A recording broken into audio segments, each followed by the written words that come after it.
अमेरिकी राष्ट्रपति Donald Trump ने कहा कि अगर इस्लामाबाद में वार्ता नहीं होती, अगर समझौता नहीं होता, तो अमेरिका ईरान पर फिर से हमले करेगा। ट्रंप ने कहा कि हमले के लिए उनके घातक युद्धपोत हथियारों से लोड हो रहे हैं। उधर ईरान ने भी ऐलान कर दिया कि वो बातचीत के टेबल पर नहीं जाएगा, बल्कि इजराइल से लेबनान में विनाश का बदला लेगा। IRGC के प्रवक्ता इब्राहिम जुल्फिकारी ने कहा है कि लेबनान में अब भी हमले हो रहे हैं। ऐसे हालात में हम वार्ता में शामिल होने से इनकार करते हैं। हम सैन्य कार्रवाई के लिए तैयार हैं। ये कार्रवाई बहुत ही विनाशकारी होगी। परवाह देश की में बात शांति वार्ता पर बने सस्पेंस की। 11 अप्रैल को इस्लामाबाद में ईरान और अमेरिका के बीच शांति वार्ता होनी है।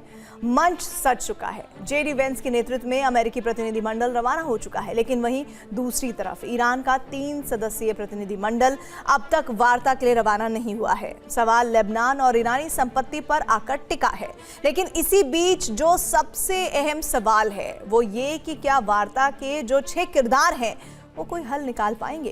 क्या खाड़ी में बारूदी विध्वंस रोकने का रास्ता साफ हो पाएगा?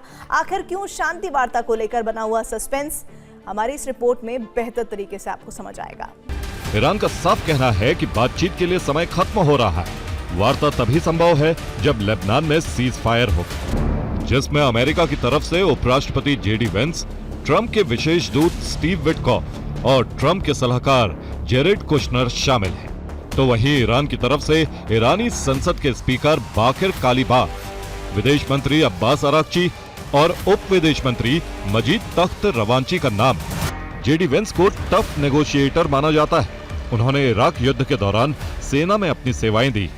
कट्टर राष्ट्रवादी छवि के माने जाते हैं। साथ ही ईरान की शर्तों पर उनका टकराव हो सकता है। खासकर ईरान के यूरेनियम संवर्धन की शर्तों पर उनका एतराज संभव है, क्योंकि वो अमेरिकी हितों से समझौता नहीं करने वाले। स्टीव विटकॉफ एक अमेरिकी रियल एस्टेट निवेशक और राजनयिक हैं। विटकॉफ को ट्रंप का सबसे करीबी सहयोगी माना जाता है। विटकॉफ ने जेनेवा, ओमान और रोम में ईरान से कई दौर की बातचीत की थी, जिसके बाद ट्रंप को जंग छेड़ने के लिए कहा था। ईरान विटकॉफ को जंग का जिम्मेदार मानता है। ऐसे में वार्ता में उनका होना इसे प्रभावित कर सकता है।